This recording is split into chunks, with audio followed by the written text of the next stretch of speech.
Bunga po ng masamang panahon, patuloy po ang paglakas ng tubig dito kung kaya't nahihirapan po kami sa pagtawid.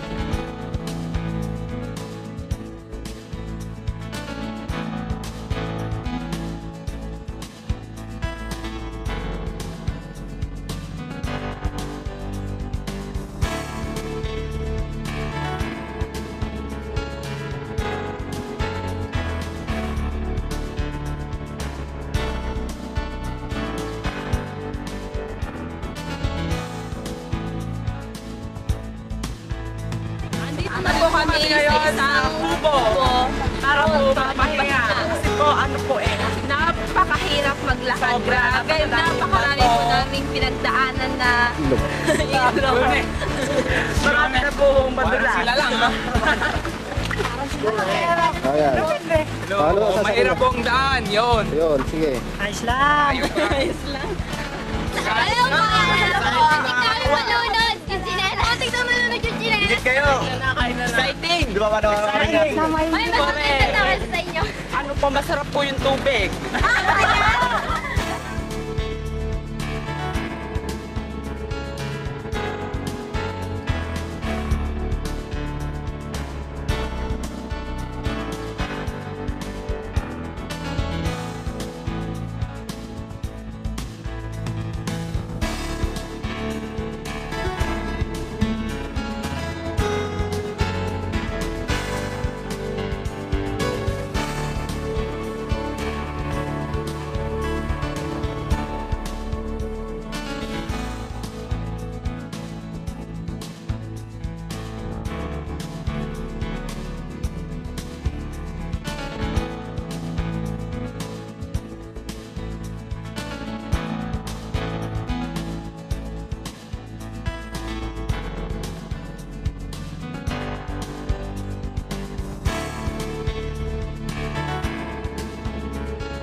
Ang tubig po na ating nakikita ay nagmumula sa talon ng Aloha. Napapansin po nating kakaiba ang kulay nito kumpara sa tubig ng ilog na unang binagtas namin kanina.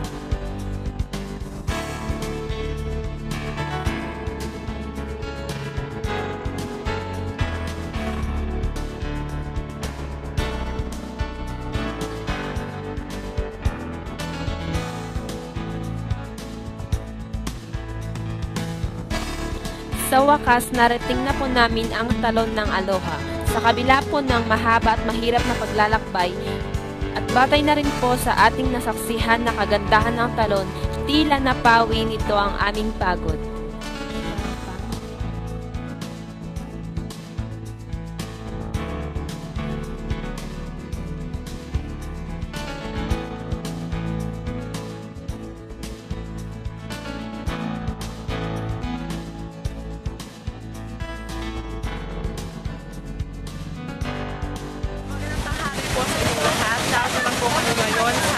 Aloha Falls na matatagpuan sa Barangay Calanglan, Buncan, Nueva Ecija.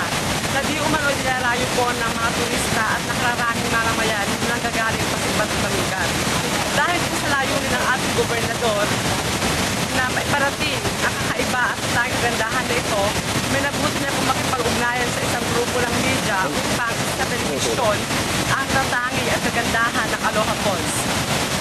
Andito din po kami ngayon upang kapalayamin ang ilang kagawad na sumasakop at nangangalaga sa barangay na kung saan pinalalagyan ng Aloha Falls. Magandang hanghawi po sa inyo, lahat kagawad kaya kagawad Lumina Dorado. Narito po kami ngayon para po sa pagsusunaya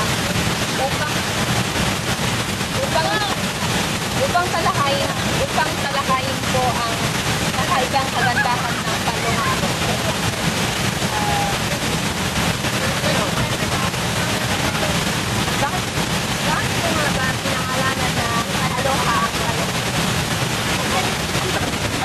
ng Aloha ay minana namin sa mga ninuno dahil noong mga kapanahunan, mga 17th century pa, na inabutan namin kung sa kasalukuyan, ay lahat ng mga nakapangalan dito ay mga kakaibang pangalan. Kaya isa ito sa minana namin pangalan ng mula sa aming mga ninuno. At yung kasaysayan ay hindi na namin masyado nalaman dahil nga sa kapanahunan na yun ay wala na yung aming mga matatanda rito sa barangay. Ito po ang pangalawa kong katanungan para kay Kagawad Gobernador Fernandez. Ang Kagawad, ang tanong ko lang po marami na po bang mamamayang o turista na dinarayo itong Aloha nito upang masaksihan ang pagkagandahan nito? Alam mo kasi marami na lumatayo. Nagmula ng pinapublic nito sa TV, buhay lahat halos na ating talamigay niya lumatayo na ito. Higit sa lahat, lalo na ang ating mahal na gobernador at ang mga tuwag sa pinakita ni Sinuhanan ito. So, isinatelevision po ito. At ang plano ni Gobernador dati, ginawa na mga tulay, yun nga, sinira nga lang. Maraming salamat po kami.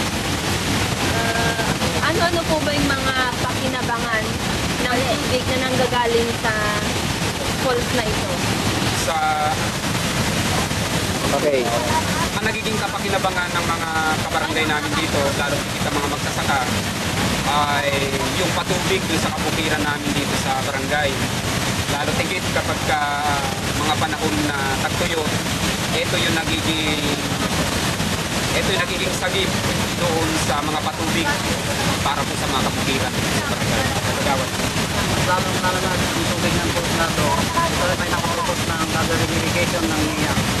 Cover of the Silver siguro na implementa natin yung tubig na ito napapunta sa kabukiran ng barangay. Kagawad, nabanggit niyo po kanina dahil po ay dinarayo na nakararaming Pilipino, sir. Kung gayon po, may nangyari na po bang kakaiba rito yung kumbaga trahedya na nangyari sa talong ito?